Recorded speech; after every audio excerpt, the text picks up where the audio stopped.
Mari kita lihat kesaksian. Masing-masing kita pasti punya pergumulan. Tidak ada yang di sini hidupnya tidak punya pergumulan. Benar ya? Semua kita punya pergumulan, memang tidak sama seperti yang tadi maju ke depan menyaksikan bagaimana kehidupan rumah tangga itu ketika di tengah keluarga salah satu mengalami sakit. Nah, mungkin ada yang lain juga pergumulannya tidak sama, ya. Tetapi walau seperti apapun pergumulan kita dari awal tahun 2023 sampai dengan di penghujung tahun ini, wow, coba lihat sampai kiri kanannya. Iya, ada seorang gembala bilang begini, coba tanyakan, masih hidup? Masih hidup ya? Nah, pertanyaan ini sebetulnya sangat berat dijawab, masih hidup nggak gitu? Masih. Iya. Ini bukan persoalan engkau tidak mampu di dalam dirimu masih punya nyawa, bukan. Tetapi apakah engkau hidup seperti apa yang Tuhan kehendaki? Itu yang dikatakan apakah engkau masih hidup?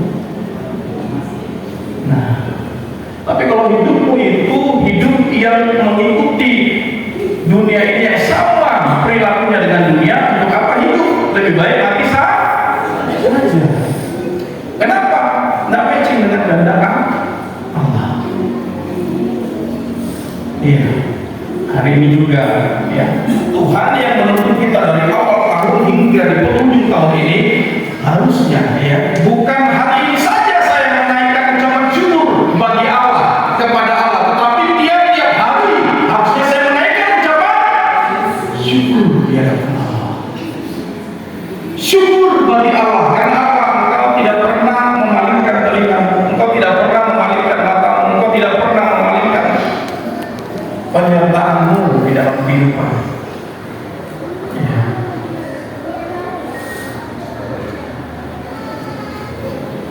Orang yang nggak sadar aja yang bersyukur. Ya. Tapi kalau sadar bahwa Tuhan itu menyertai, memimpin, memberkati, hari-harinya mengucapkan syukur. Bahkan di penghujung tahun ini. Ya.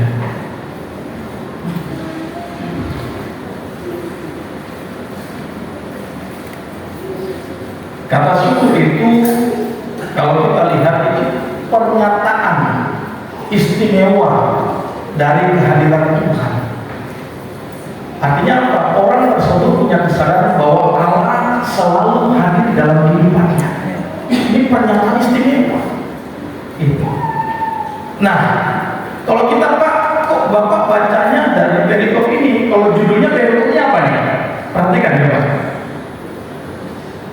Perikop yang kita baca itu judulnya apa dalam Alkitab? Harus diampuni orang yang dosa. Ceritanya tentang apa? Kecemasan dan apa? Kelegaan Rasul Paulus gitu kan. Nah, terhadap apa? Karena ketika dia sampai di Troas dia tidak menemukan siapa tadi namanya? Titus. Ini kalau dilihat ini cerita tentang perjalanan pemberitaan Injil Rasul Paulus. Apa matchingnya dengan kita sekarang Pak? Gitu. Oh, hari ini kita mau ucapan syukur kita di hadapan Tuhan karena kita mengakhiri sama gitu. Ucapan syukur yang disampaikan oleh Rasul Paulus dalam hadapan Allah karena dia boleh mengerjakan karya misi. Nah, perhatikan baik kiri kanannya bahwa engkau juga memiliki pekerjaan yang sama di hadapan Tuhan. Engkau ada di dunia ini untuk mengerjakan misi Tuhan. Dan coba aja yang kiri kanannya, benar tidak? Atau saya aja yang berharap terlalu tinggi? Atau Rasul Paulus juga punya pengharapan yang terlalu tinggi kepada banyak orang? Bahwa masing-masing kita ini punya pekerjaan yang sama, yaitu hadir di dunia ini untuk mengerjakan pekerjaan dan misi Tuhan. Aminnya satu di ujung, amin. Itu pun tenggelam aminnya, amin. Iya. Nah, Rasul Paulus bersyukur di sini. Ya, dikatakan di ayat yang ke-3.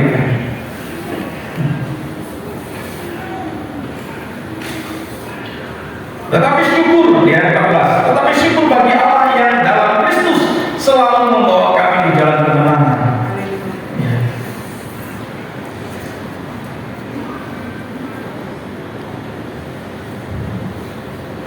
Tadi WL bilang juga kepada kita, ada yang merasakan manis, ada yang merasakan apa? Asam ya. Ada yang merasakan asam, ada yang merasakan apa lagi? Pahit. Ada yang makan pil pahit. Iya. Masing-masing punya rasa, ya, dalam perjalanan kehidupan ini. Ya. Artinya Pak, engkau masih hidup. Kalau engkau sudah mati, engkau tidak akan tahu rasanya. Iya. Nah, saya cepat aja karena tuh trompet sudah bunyi dari tadi. Iya. Terus mau cepat selesai. Kenapa? Karena akan menuju Monas. Oke, kita sudah saja ya. Kita berdoa. Ini paling gak enak kalau dikejar-kejar begini. Iya. Orang banyak nih, saya sampai ada berapa? 51 poin loh. Sampai ini. Iya. Jadi sabarlah. Duduklah dengan damai sejahtera. Iya.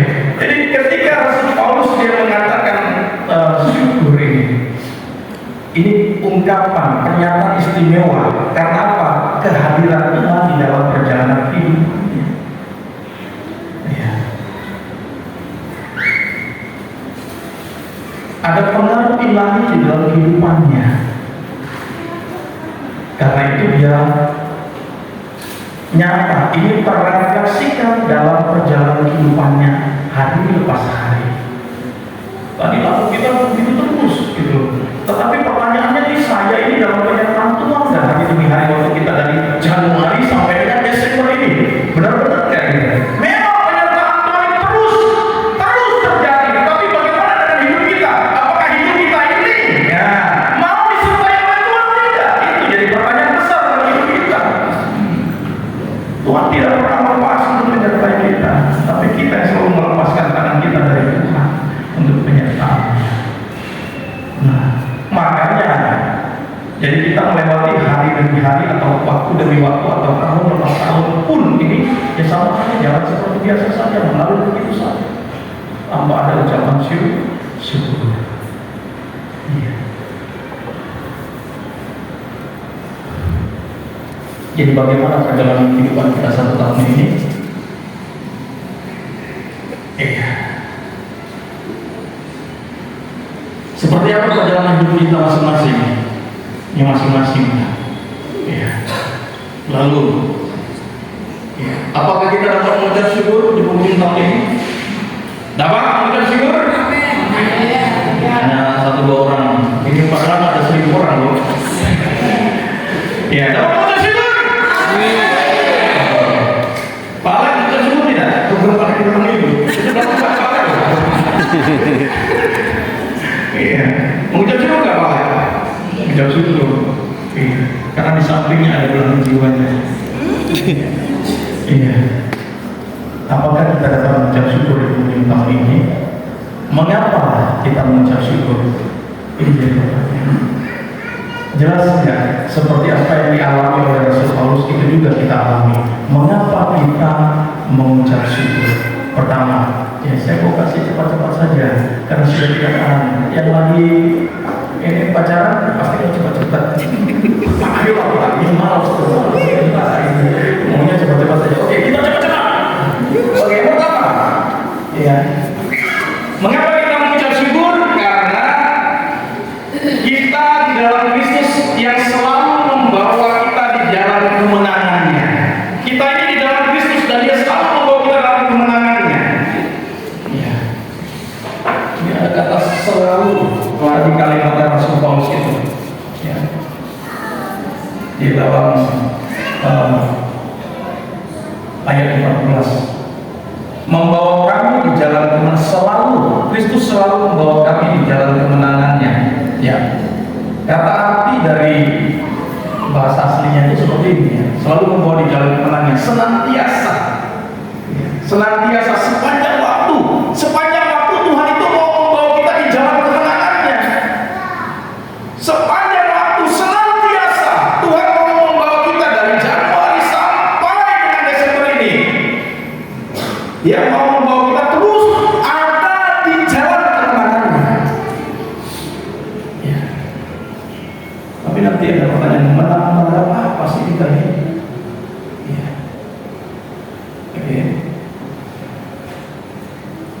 kemenangan, kata kemenangan itu kita ini dibagaikan ya, dibawa sebagai tawanan dalam arak-arakan kemenangan. Ya. Apakah benar saya ini ada berjalan di dalam kemenangannya Tuhan?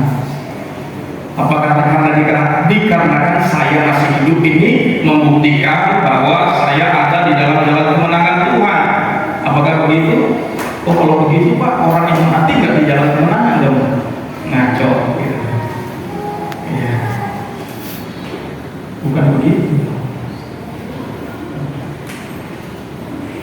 Tetapi tiap-tiap hari dari awal tahun sampai di akhir tahun ini, kita belum selesai. Ini baru berapa jam lagi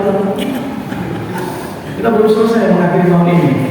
Tapi kita harus menang. Dan Tuhan mau membawa kita, dan senantiasa Dia membawa kita kepada kemenangan itu. Dia mau kita menang di tahun ini juga.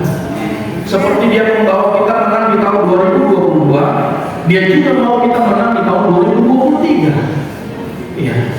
Dia mau memberikan kemenangan itu kepada kita juga. Seperti Dia juga memberikan kepada Rasul Paulus, kepada Titus, kepada hamba-hambanya yang terlebih dahulu mengalami kemenangan bersama dengan Tuhan. Iya. Tetapi hidupnya itu sebagai tawanan. Tetapi pertanyaannya begini, Pak, orang namanya tawanan itu pasti bukan menang, benar ya? Itu kan bertolak belakang. Seorang tawanan bukan menang tapi kalah, maka disebut tawanan. Iya, prajurit lebih mengerti daripada saya. Seorang tawanan itu berarti dia kalah. Tapi di sini dikatakan oleh Rasul Paulus, kita ini bagaikan tawanan yang mengikuti kemenangan dalam arak-arakan kemenangan Tuhan. Kalau kita menyadarinya, karena itu di penghujung tahun ini miliki kesadaran itu bahwa Tuhan ini sudah membawa saya kepada tiap-tiap hari, tiap saat sampai di penghujung tahun ini dibawa kepada kemenangan bersama dengan Dia di dalam Kristus. Dia.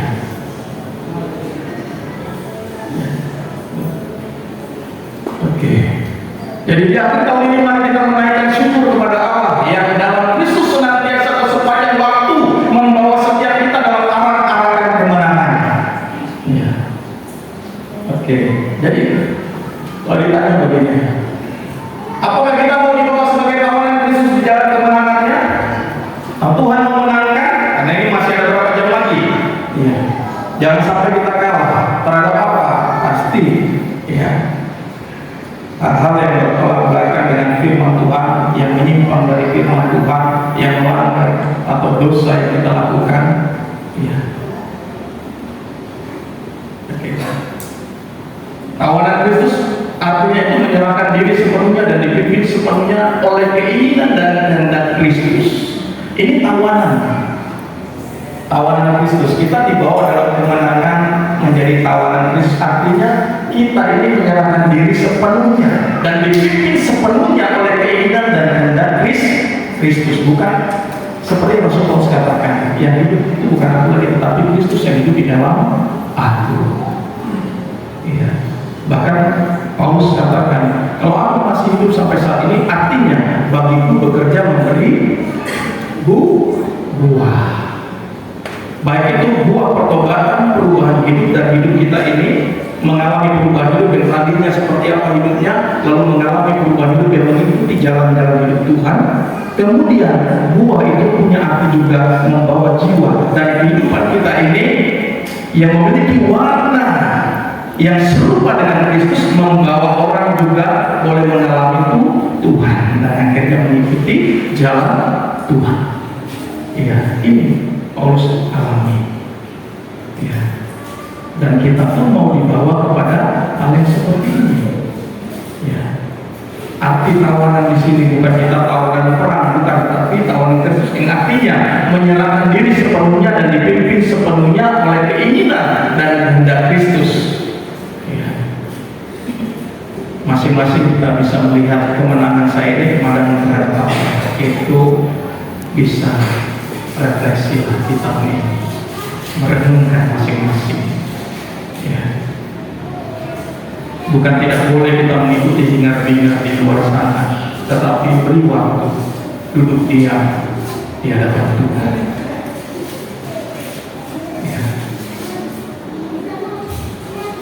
Oke, yang kedua, cepat aja ya. Iya, sudah cepat tolong Pak ya. Ada laporan begitu. Ya. Mengapa kita harus mengucap syukur? Karena dengan perantaraan kita, ya, apa yang disampaikan oleh Rasulullah ini menyebarkan keharuman pengenalan akan Dia. Sadar nggak ini kita? Ini harus kita mengucap syukur. Kalau dengan perantaraan hidup saya ini, Tuhan menyebarkan keharuman pengenalan akan Dia. Ya, dengan perantaraan kami, artinya seperti ini dari bahasa aslinya. Ya. Keberadaan Paulus sadar bahwa keberadaan saya ini, saya mengucap syukur karena apa? Keberadaan saya ini sebagai saluran tindakan. Itu, ya, saluran tindakan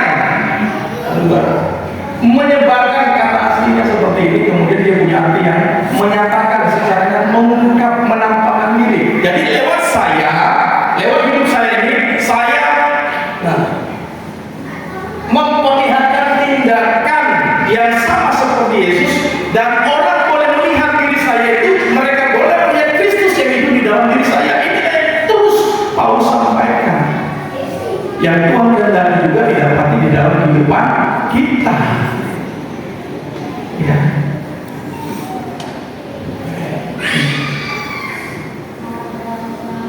Dengan perantaraan kami yang menyebarkan keharuman pengenalan akan Dia. Dengan perantaraan, dengan kehidupan saya, ya, dengan kehidupan saya, maka saya ini sebagai yang menunjukkan saluran. Oleh karena itu, kalau kita lihat samping kiri kanan kita, ini loh pribadi yang dipakai oleh Tuhan untuk mewujudkan, ya, tindakan Allah. Coba lihat samping kiri kanannya lagi. Kalau ini pribadi yang menunjukkan, yang memperlihatkan untuk mewujudkan tindakan Allah, artinya apa?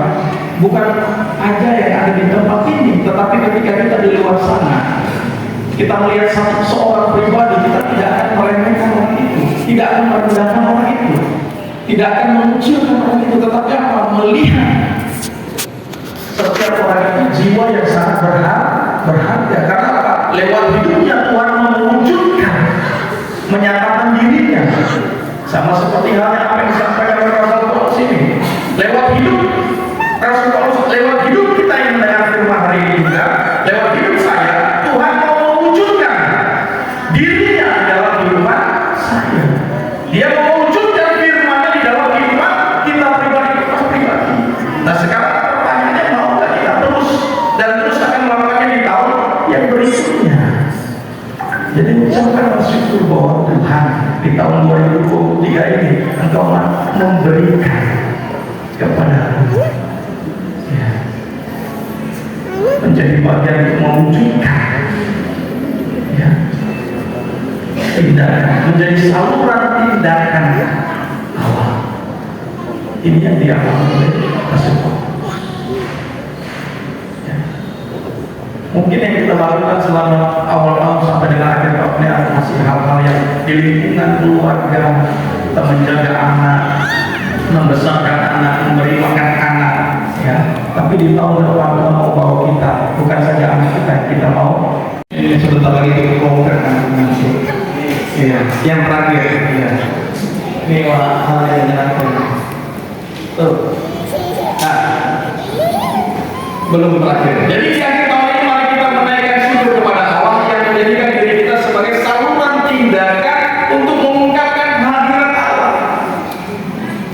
Jadi kehadiran Allah boleh terlihat di dalam hidupmu, tapi kalau hidupmu berantakan, hidupmu sesukamu hidupnya, hidupmu sama seperti dunia ini, ya, orang tidak akan bisa melihat Tuhan Allah dalam kehidupan. Dan menyatakan secara nyata keharuman pengenalan akan Kristus di mana-mana, secara nyata, bukan Maka ketika kita ada di dalam hidup dan saat ini berkumpul dalam ruangan gereja ini saja, kita mendengarkan firman Tuhan, kemudian di luar sana kita berbeda kelakuannya. Maka benar itu lagunya ya, yang nyentil banget itu.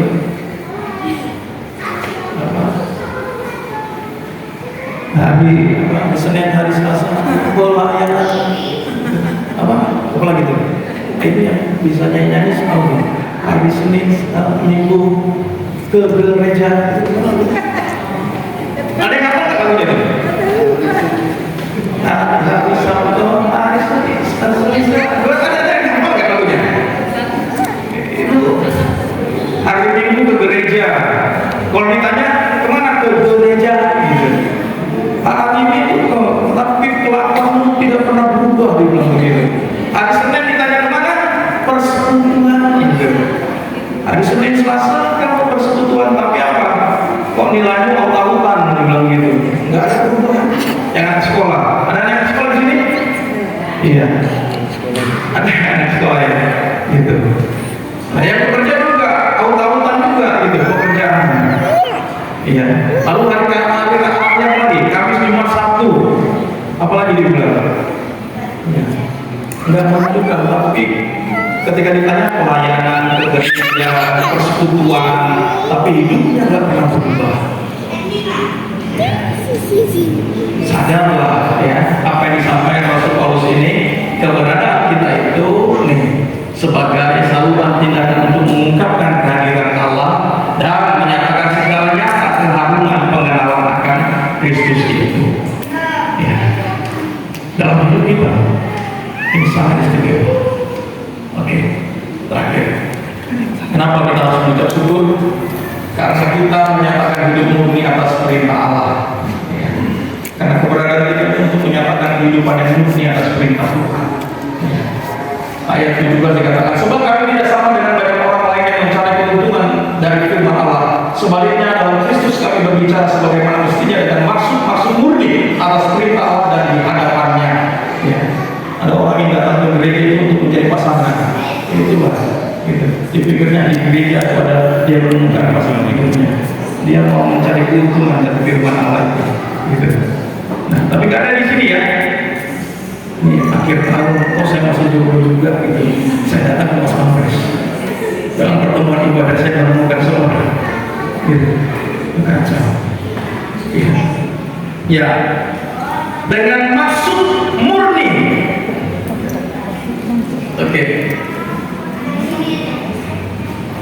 Kami berbicara, kami mengucapkan, kami memberitakan, kami menggunakan kata-kata, kami menyatakan pikiran, ya, dan mengungkapkan pikirannya. Ya, ketika Paulus menyampaikan ini, pastinya pikiran siapa yang diungkapkan, pikiran siapa yang dinyatakan, pastinya pikiran itu Tuhan, pikiran Kristus yang dinyatakan. Dia menyatakan pikiran Kristus dan mengungkapkan pikirannya. Oke. Sebaliknya dalam Kristus kami berbicara sebagai mestinya dengan maksud murni. Kata maksud murni itu dari bahasa aslinya seperti ini, dengan ketulusan, kejelasan. Jadi kalau kita ambil tadi dari arti lainnya, sebaliknya dalam Kristus kami menyatakan pikiran Kristus dan mengungkapkan pikirannya sebagaimana mestinya, ya, dengan tulus atau jelas dalam perjalanan hidup atas perintah Allah dan di hadapannya. Jadi akhir tahun ini mari kita menaikkan syukur kepada Allah karena kita dipakai untuk menyatakan pikiran Kristus dan mengungkapkan pikirannya dengan tulus dalam perjalanan hidup. Ya. Tetapi pertanyaannya, pikiran siapa yang saya nyatakan? Pikiran siapa yang saya ungkapkan? Apakah pikiran saya atau pikiran Kristus? Selama sepanjang kehidupan saya dari Januari sampai dengan Desember ini, ya, pikiran siapa yang saya ungkapkan, nyatakan dalam perjalanan kehidupan saya? Ya. Ketika ada masalah, ya, pikiran siapa yang saya ungkapkan, nyatakan? Apakah sama dengan pikiran Kristus? Ya. Ketika engkau sedang dihina, ya, jika Kristus ada bersama denganmu, Apa yang dilakukan Kristus? Apa dilakukan Yesus? Jika engkau sedang apalagi dibully, apa yang dilakukan Yesus? Ya, itu artinya menyatakan pikirannya. Ya. Bukan kita baca Alkitab lalu memenuhi pikiran kita sebagai pengetahuan, tidak, tapi nyatakan pikiran Kristus itu dalam perjalanan kehidupan kita.